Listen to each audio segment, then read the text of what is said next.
Okay, happy crumpers, here we freaking go. This might be the new strongest army in the game. Like, straight up, Admech is going to be rejoicing. This is not me fear-mongering. This is very potentially the strongest army in the game, and I'm actually really excited about it.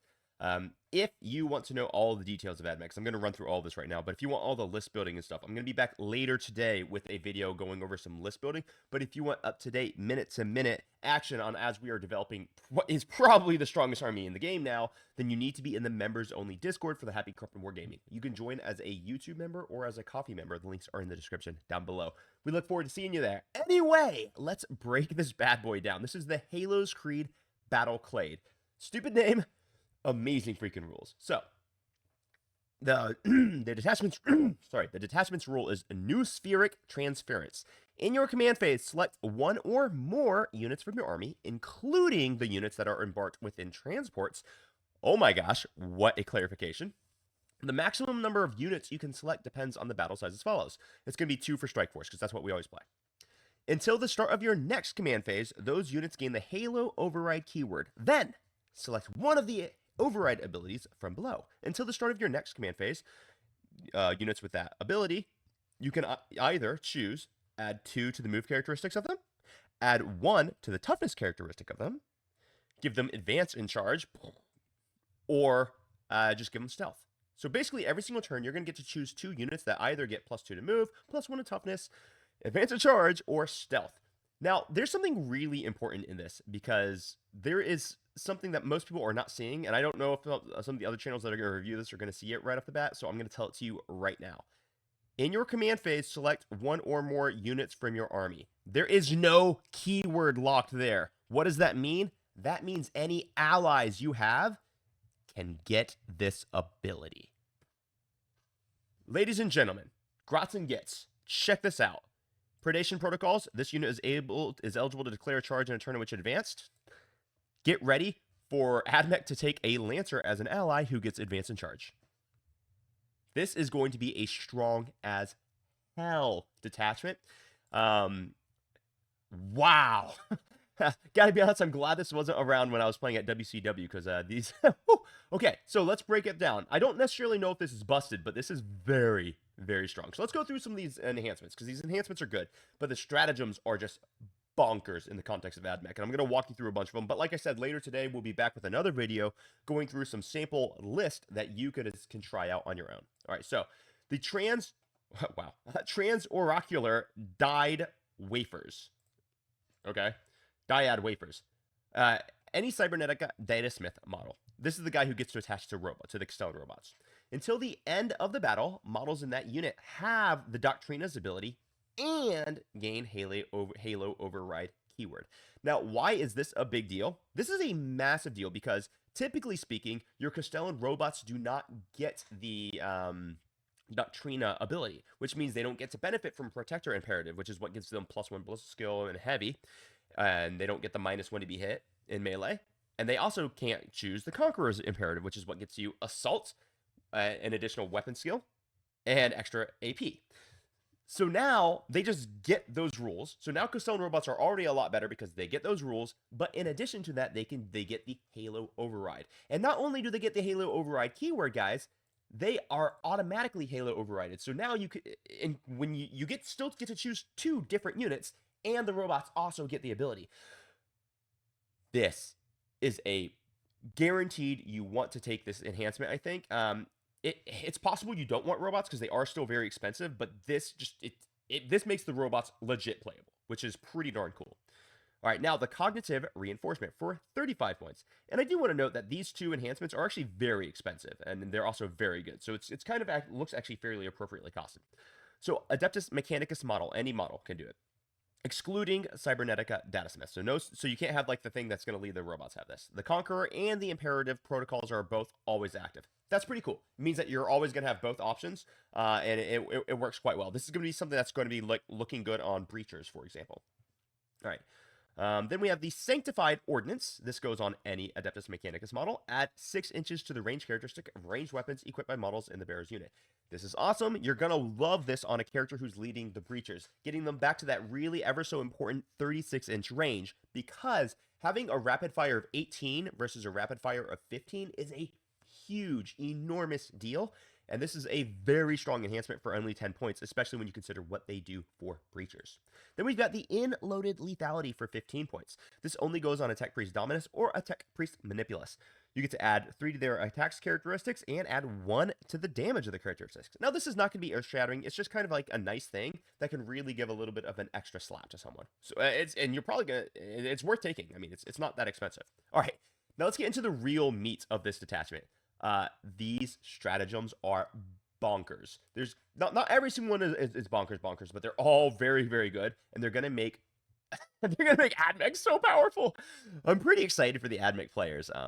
Gotta be real with you. All right, eradication protocols is the first one. 1 CP, your shooting phase or the fight phase. So shooting phase or fight phase. 1 Adeptus Mechanicus unit, so it's not keyword locked, just any Adeptus Mechanicus from your army that has not been selected to shoot or fight. Until the end of the phase, reroll wound rolls of 1. Reroll wound rolls of 1 for 1 CP. Maybe it's really good on certain units, like, for example, your Rust Stalkers who are going to be fishing for dev wounds. Or that might be the infiltrators who do it. Anyway, there's like 3 different infantry squads that have actually pretty solid melee. I think it's the Rust Stalkers that have the dev wounds. Until the end of the phase, and if it is a Halo Override unit, reroll hit rolls of 1. Now, this is really, really good because you can put them in the Conqueror Protocol, which means they're going to be hitting on 3s, rerolling hit rolls of 1. Then there's going to be like 50 attacks with dev wounds, and you're going to be rerolling 1s fishing for dev wounds. This is actually a very solid ability. You're also going to love to put this on your big chickens, because your big chickens, guys, remember, they have sustained hits las cannons. So getting to reroll wound rolls of 1 will dramatically increase the damage of the wounds to get through. And since they have sustained hits, on their las cannons, rerolling the hit rolls of 1 could really increase their damage output there as well. So this is just a very solid freaking stratagem for this detachment. Now let's talk about the aggressive impulse. Your movement phase. 1 Scorpius Dune Rider, model from your army that has not been selected to move this phase. Now, until the end of the turn, each time an Adeptus Mechanicus unit disembarks from that model after it's made a normal move, this unit's still eligible to declare a charge this turn.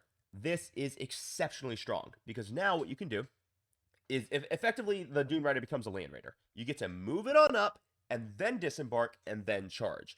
What this can do is you can take, say, like a Rust Stalker unit, for example, and now you don't have to disembark where you are, because your opponent may have set up an Overwatch to just wreck your units then when they get out. Because now the Dune Rider gets to move up. It's 12, even 14 inches if you want to give it plus 2 inches to move. Disembark the Rust Stalkers. So the Rust Stalkers get an effective, 14 plus 3, so 17-inch move, and then they get to make the charge.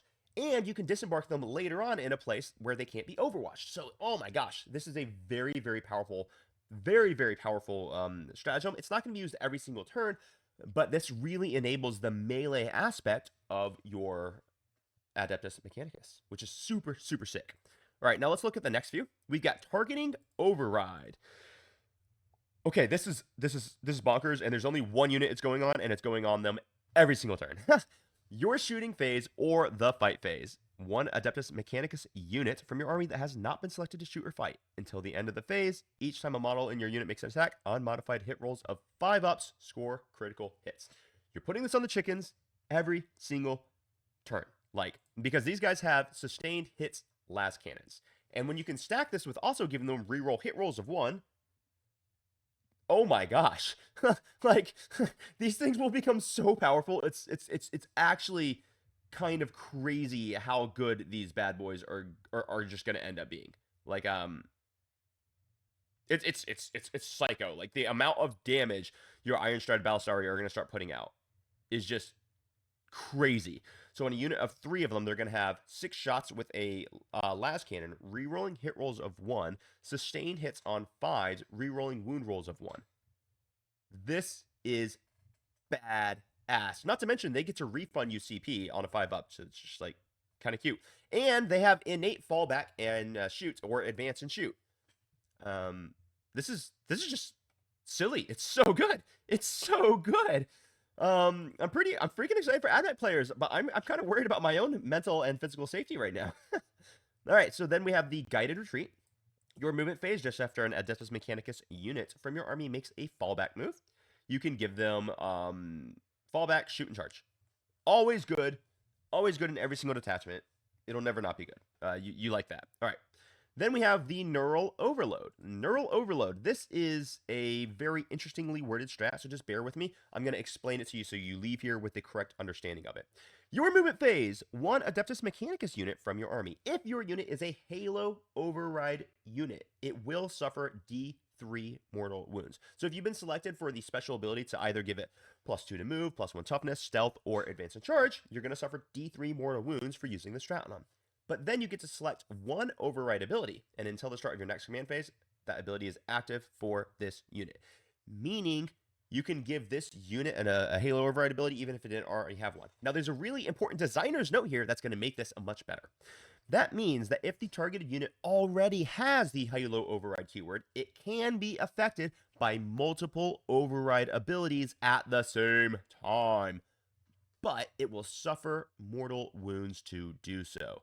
Alternatively, if your unit does not have the Halo override keyword, it instead has the chosen ability at the start of your next command phase. So if you don't have the Halo override ability, you don't take any mortal wounds, but you do get one of the 4 choices, which is going to be +2 to move, +1 toughness, stealth, or advance and charge. If you do already have it, you will suffer D3 mortals, but then you get to basically have 2 of them, which is super darn strong. Super, super darn strong.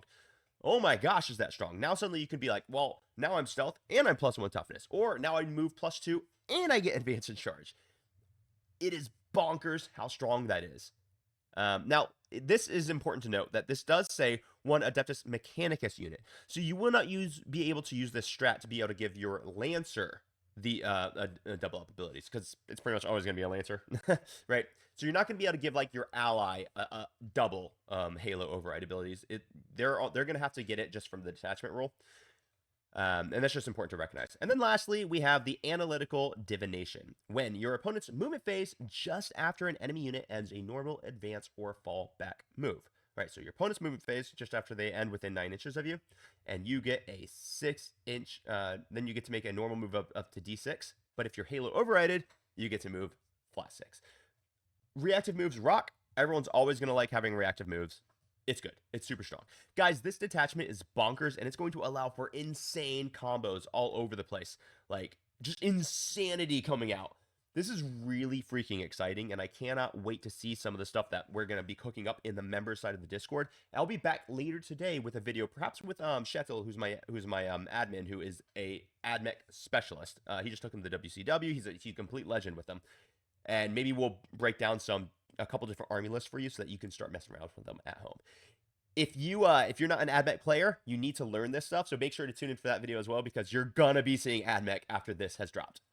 With that, I'm gonna take off, and happy crumping to all of you beautiful, beautiful Grotziggets. Bye bye.